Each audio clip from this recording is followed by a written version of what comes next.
예수님이 세상에 오신 이유라는 두 번째의 설교로 눈먼 자에게 다시 보게 함을이라는 제목으로 하나님의 말씀을 증거하도록 하겠습니다. 예수님께서 공생애를 시작하시면서 40일 기도 후 고향인 나사렛을 방문하셨습니다. 안식일이 되어 회당에 들어가 이사야 61장을 읽으셨는데 오늘 우리가 읽은 말씀이었습니다. 이 말씀은 예수님의 사명 선언문이라고 할 수 있습니다. 왜 예수님이 이 세상에 오셨는가? 그것을 우리에게 말씀해 주시는 것이지요. 예수님이 이 세상에 오신 두 번째 이유는 눈먼 자에게 다시 보게 하기 위함이라고 말씀해 주셨습니다. 세상에서 가장 불편한 인생을 사시는 분들이 있다면 장애를 가진 분들이라고 생각합니다. 무엇보다 시각장애를 가진 분이 아닐까 그렇게 생각이 들어요. 아무것도 볼 수 없다는 것은 인생에서 가장 많은 것을 잃은 것이라고 생각할 수 있습니다. 그래서 삼중고를 가졌던 헬런 켈러는 이런 말을 했습니다. 들을 수 없다는 것보다, 말할 수 없다는 것보다 더 큰 고통은 볼 수 없는 고통이다. 아, 내가 오직 볼 수만 있다면, 이렇게 이야기했어요. 그녀는 사흘만 볼 수 있다면이란 유명한 글을 남겼어요. 만약 내가 사흘간 볼 수 있다면 첫째 날에는 나를 가르쳐 주신 설리반 선생님을 찾아가 그분의 얼굴을 볼 것이고, 둘째 날에는 새벽에 일찍 일어나 먼동이 트는 모습을 보고 싶습니다. 저녁에는 영롱하게 빛나는 하늘의 별들을 보겠습니다. 셋째 날에는 아침 일찍 큰 길로 나가 출근하는 사람들의 활기찬 표정을 보고 싶습니다.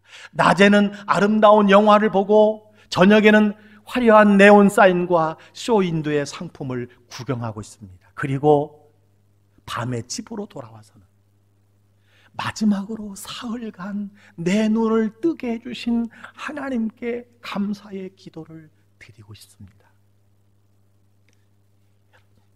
여러분, 이 여인의 기도는, 이 여인의 소원은 사실 우리는 날마다 언제든지 경험할 수 있는 일이 아닐까 생각을 해봅니다. 그녀는 앤 셜리반 선생님의 도움으로 육체의 눈을 뜨지는 못했지만 마음의 눈을 뜨면서 이런 고백을 했어요.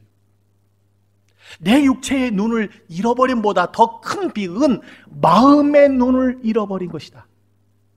앞을 보지 못하는 것보다 더 큰 비극은 영원한 미래를 보지 못하는 것이다. 인간은 세 가지 눈을 가지고 있다고 합니다. 신체적인 시력입니다. 우리가 눈을 떴기 때문에 아름다운 자연을 보게 되는 것이지요. 눈을 감으면 아무것도 볼 수가 없습니다. 그래서 눈이 밝다는 것은 많은 것을 볼 수 있다는 것이고 많은 생각을 할 수 있다는 것을 말하는 것입니다. 여러분, 우리가 생각하는 것의 80%는 눈으로 보는 것을 통해서 온다고 합니다. 두 번째는요, 정신적 시력입니다. 이성이 밝은 것입니다. 비판하고 추리하고 합리적으로 사물을 이해하는 능력을 말하는 것이지요. 세 번째는 영적 시력이 있습니다. 하나님을 보는 눈이고 만물 속에서 역사하시는 창조의 손길을 보는 눈을 말합니다. 임마누엘, 나와 함께 하시는 하나님을 보는 눈이 영적 시력입니다. 그렇습니다. 우리가 하나님을 보지 못하는 것은 마음이 어두워졌기 때문이라고 할 수 있습니다. 비록 신체의 눈으로 사물을 보고 정신의 눈으로 사물의 이치를 깨달아도 우리의 영의 눈을 뜨지 못하면 맹인으로 살아가게 된다는 것이지요. 영적 맹인이 된다는 사실을 말씀해 주고 있습니다. 그래서 낮은 곳으로 임하소서의 주인공 맹인 안요한 목사님이 이런 말씀을 하셨어요. 눈을 뜨면 보이는 것만 볼 수 있지만 눈을 감으면 보이지 않는 것까지 볼 수 있다. 사람은 어쩌면 눈을 뜨고 있어서 봐야 할 것을 보지 못하고 있는지 모른다라고 하는 말씀입니다. 그렇습니다. 육신의 정욕, 안목의 정욕, 이생의 자랑으로 인해 신령한 하나님의 세계를 보는 눈이 닫혀 있기 때문에 영적 맹인이 된다는 것을 말씀해 주고 있습니다. 위대한 전도자 사도 바울은 원래 예수 믿는 사람이 아니었습니다. 그는 하나님을 공격했던 바리새인 중에 바리새인이요, 율법으로는 흠이 없는 자요, 열심으로는 교회를 핍박하는 사람이었습니다. 그는 스스로 하나님을 잘 믿는다고 생각했지만 실상 그는 영의 눈을 감은 사람이었습니다. 사도 바울에게 가장 놀라운 사건은 다메섹 도상에서 부활하신 예수님을 그가 만났던 사건이었습니다. 그는 예수 믿는 자들을 잡으려고 가는 길에서 하늘로부터 강한 빛이 그에게 임했어요. 그리고 주님의 음성을 들었습니다. 사울아 사울아 내가 어찌하여 나를 핍박하느냐. 사울아 사울아 내가 어찌하여 나를 핍박하느냐. 그는 주여 누구시니까 물었고 주님은 그때 나는 내가 박해하는 예수라 말씀해 주셨어요. 나는 내가 박해하는 예수라. 예수 믿는 사람을 박해하는 것이 곧 예수님을 박해하는 것이라고 친히 말씀해 주셨습니다. 그 뒤 사도 바울은 눈은 떴으나 보지 못하게 되었고 3일 동안 식음을 전폐하고 있었습니다. 이때 아나니아가 사울의 머리에 손을 얹고 기도할 때 눈에서 비늘 같은 것이 벗겨져서 다시 보게 되었다라고 그렇게 성경은 기록하고 있습니다. 오늘 우리도 주님을 볼 수 없다면, 오늘 여러분 주님이 보이지 않는다면 오늘 우리 눈에 영적인 비늘 같은 것이 벗겨져야 할 것이라고 생각합니다. 예수님이 세상에 오신 그 두 번째 이유는 눈먼 자에게 다시 보게 하시기 위함이라고 말씀해 주고 있습니다. 그래서 성경에 보면 예수님께서는 많은 맹인을 고쳐주셨습니다. 예수님께서 이 세상에 오신 이유는 우리를 다시 보게 하도록 하기 위함이라는 거예요. 육신의 눈이 아니라, 지성의 눈이 아니라 영의 눈을 뜨고 볼 수 있게 하기 위함이라고 말씀해 주셨습니다. 자, 그렇다면 영적 맹인인 인간이 눈을 뜰 수 있는 비결이 무엇일까요? 첫째는 참 빛으로 오신 예수님을 영접하는 것이라고 말할 수 있습니다. 예수님은 또 이렇게 말씀하셨습니다. 나는 세상의 빛이니 나를 따르는 자는 어둠에 다니지 아니하고 생명의 빛을 얻으리라. 예수님이 세상에 빛으로 오셨다는 것은 인간 내면의 죄악의 어두움을 비추려고 오셨다는 거예요. 따라서 오늘날 세상은 점점 밝아져 가지만, 조명으로 더 환해져 가지만, 사람들의 마음은, 세상은 점점 더 어두워가고 길을 잃은 사람이 많은 이유가 여기에 있다고 할 수가 있습니다. 유명한 염세주의자였던 쇼펜하우어가 어느 날 공원 벤치에 앉아서 사색에 잠겨 있었다고 합니다.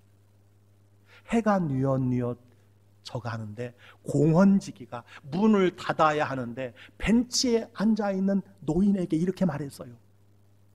당신은 도대체 어디서 와서 어디로 가는 분인데 아직 늦은 시간에 여기에 있는 것입니까?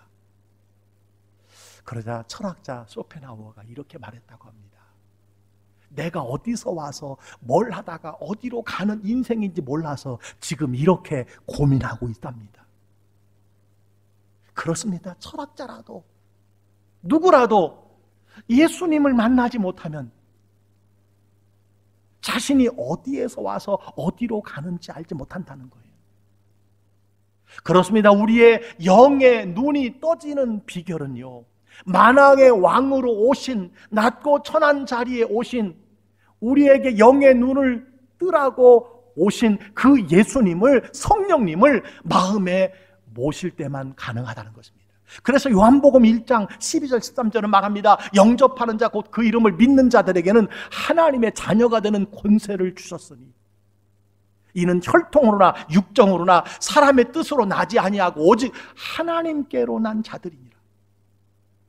그렇습니다. 예수님을 영접하는 자는 예수님을 믿는 자고 하나님의 자녀가 되고 영안이 열리게 되는 것이고 하나님을 보게 되는 것이고 진리의 말씀을 붙들고 살게 된다는 것을 말씀해 주고 있습니다.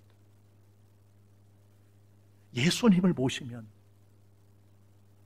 두려움이 떠나고 예수님을 볼 수만 있다면 그분의 사랑과 용서와 평안을 누리게 될 줄 믿습니다. 예수님이 생명의 빛으로 오셨기 때문에 영적인 어두움이 사라지기 시작할 것이라는 것입니다. 우리가 볼 수 있는 것은 빛 때문이지만 우리의 영의 눈을 뜨게 해주시는 것은 오직 예수 그리스도 한 분이라는 거예요. 예수 그리스도로부터 오는 선물이 곧 영적인 눈을 뜨는 것이라고 말씀해 주고 있는 것입니다. 그래서 이사야 선지자는 예수 그리스도의 오심을 오래전에 이렇게 예언했어요. 흑암에 행하던 백성이 큰 빛을 보고 사망의 그늘진 땅에 거주하던 자에게 빛이 비치도다. 그렇습니다. 예수님은 큰 빛으로 이 세상에 오셨습니다. 예수님을 믿으면 사도 바울처럼 눈에 비늘이 벗겨지고 새로운 삶을 살게 된다는 것을 말씀해 주고 있는 것입니다. 우리가 영적인 눈을 뜨는 또 하나의 비결이 있습니다. 날마다 말씀의 조명을 받고 사는 것입니다. 시편 119편 105절은 말합니다. 주의 말씀은 내 발의 등이요 내 길의 빛이니이다. 하나님의 말씀이 내 발의 등이요 내가 걸어가는 길의 빛이라고 말씀해 주셨습니다. 빛은 어둠을 몰아내고 우리로 안전하게 걸어가는 안내자의 역할을 하는 것입니다. 하나님의 말씀이 인생의 빛이요 표대가 된다는 것입니다. 그러므로 우리가 아무리 분주하고 힘들어도 아무리 코로나19로 우리가 활동할 수 없다 할지라도 하나님의 말씀을 가까이 두어야 되는 줄 믿습니다.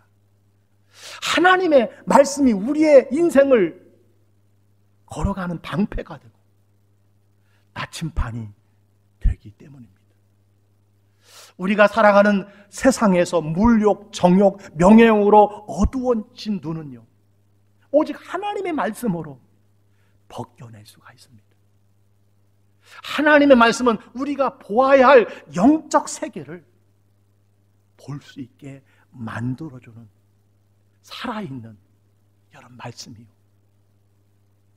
그 말씀 한 구절 한 구절이 우리의 영의 눈을 뜨게 하는 능력의 말씀인 줄 믿습니다. 성경에서 글자를 보는 것은 지식의 눈입니다.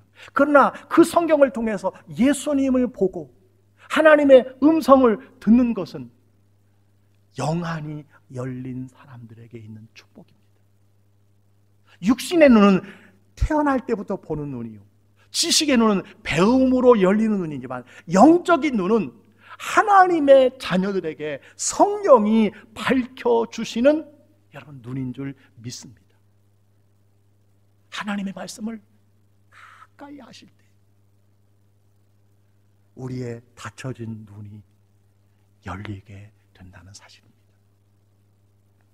전 세계 예수 믿는 사람들이 제일 좋아하는 찬송 중에 하나가 나 같은 죄인 살리신 어메이징 그레이스라는 노래입니다.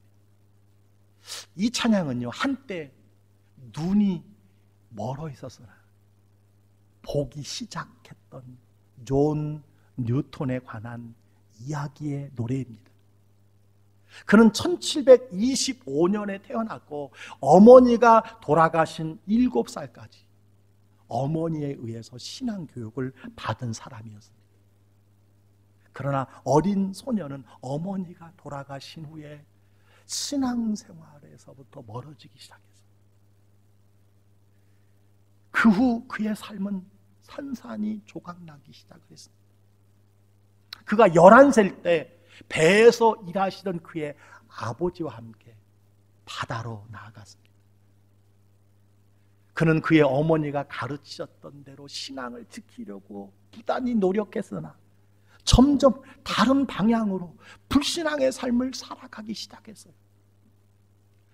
그는 이렇게 고백했어요. 나는 내 자신을 위한 삶을 살 거야. 그는 어린 소년으로서 그가 하고 싶었던 것은 무엇이든지 하기 시작을 했습니다. 그는 나쁜 일 중에도 최고로 나쁜 일을 하려고 노력을 했습니다. 그가 이러한 일들을 행할 때마다 신앙 양심에 큰 고통이 있었어요. 그러나 그 일을 멈추지 않았습니다.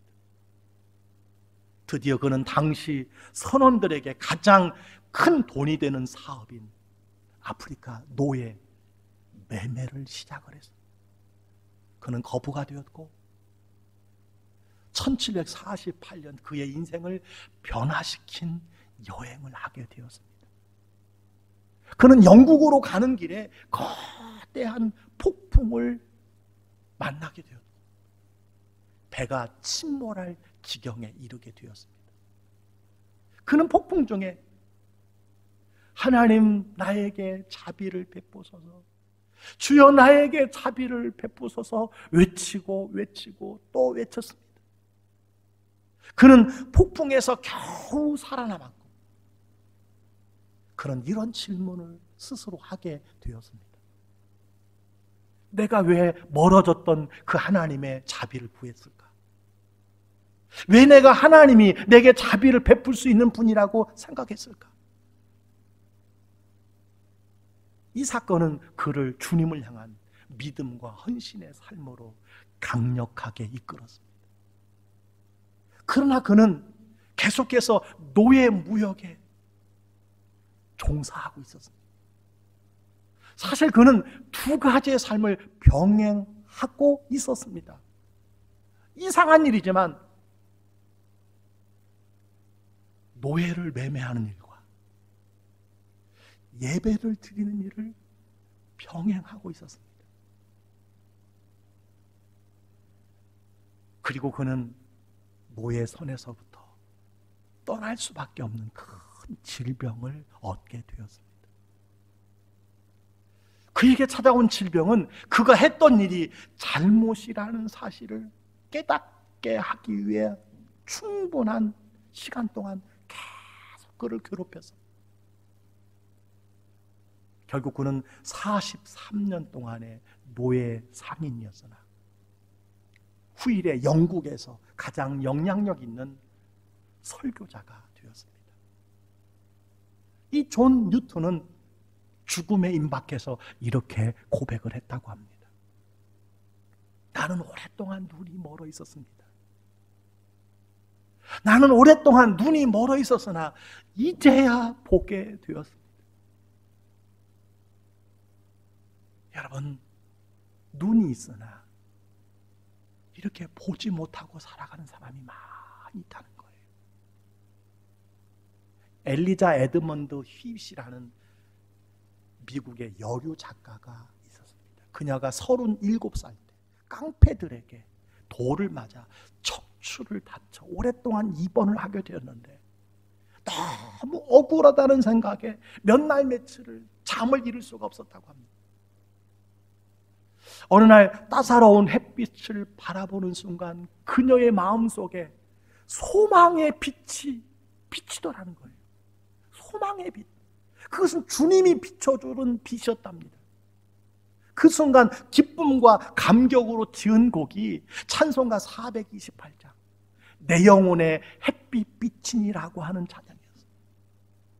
여러분, 4절에는 감격스러운 고백이 담겨 있습니다. 내 영혼에 희락이 있고 큰 소망 넘치네 주 예수 복을 주시고 또 내려주시네. 주의 영광 빛난 그 빛 내게 비춰 주시옵소서. 그 밝은 얼굴 배울 때 나의 영혼 기쁘다.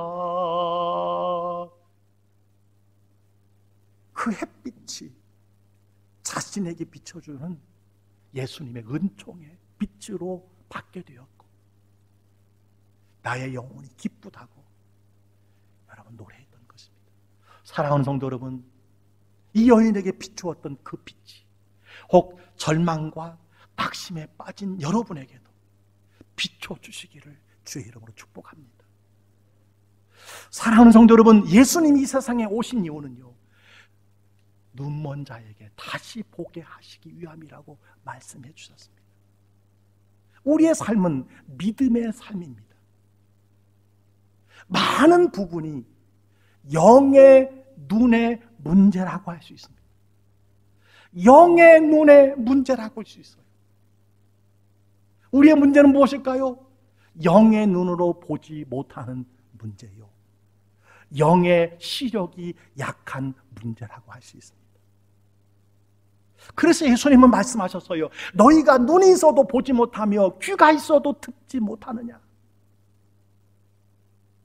왜 눈이 있어도 보지 못하며 귀가 있어도 듣지 못하느냐? 영적인 눈을 말합니다. 영적인 귀가 열려야 된다고 말씀해 주고 있습니다. 예수님께서는 이 눈이 열리게 하시기 위해서 영적으로 눈먼 우리가 볼 수 있게 하시려고 이 세상에 오셨다고 말씀해 주셨습니다. 사랑하는 성도 여러분, 예수님이 오십니다. 아니, 오셨습니다. 이 예수님으로 말미암아 우리는 보이지 않는 것을 보아야 될 줄 믿습니다. 세상 사람들이 보이지 않는다라고 하는 그 하나님을 볼 수 있게 되기를 주의 이름으로 축원합니다. 그것은 믿음에 의한 우리의 삶의 결정들이라고 할 수 있어요. 그렇습니다. 그리스도인은 보이는 것만 보는 것이 아닙니다. 보여지는 것만 보지 말고 하나님을 볼 수 있기를 주의 이름으로 축원합니다. 사랑하는 성도 여러분, 코로나19가 우리의 삶을 다 가로막고 있어요. 우리로 맹인으로 살아가게 하고 있습니다. 그러나 우리가 코로나19 중에도 숫자만 보지 말고 하나님을 볼 수 있기를 주의 이름으로 축원합니다. 하나님이 지금도 역사하고 계시다는 사실을 기억하시길 바랍니다. 하나님이 코로나19를 모르실까요? 알고 계십니다. 하나님이 이런 어려움 중에도 일하고 계시다고 하는 사실을 믿으시기를 주의 이름으로 축원합니다. 세상 사람들이 보지 못하는 것을 볼 수 있는 영의 눈이 여러분에게 열리기를 주의 이름으로 축원합니다. 영의 눈이 열리면 비로소 보이지 않는 하나님이 느껴지는 것입니다. 천국이 보이는 것입니다. 하나님의 나라가 보이게 되는 줄 믿습니다. 예수님은 빛으로 오셨습니다. 우리를 바른 길로 인도하십니다. 주님의 빛은 세상이 줄 수 없는 기쁨과 평안을 줍니다. 사랑하는 성도 여러분, 삶의 수고를 주님 앞에 내려놓고 참 빛으로 오신 예수님을 의지하고 바라고 믿으시기를 주의 이름으로 축원합니다. 하나님의 말씀을 통해서 날마다 주님의 인도하심을 받으시고 그 하나님을 볼 수 있기를 주의 이름으로 축원합니다. 대림절에 오늘 우리의 눈을 열어 다시 보게 하시기 위해 오신 예수님을 기다리며 영의 눈을 활짝 뜨고 살아가는 모든 성도님들 다 되시기를 주의 이름으로 간절히 축복합니다.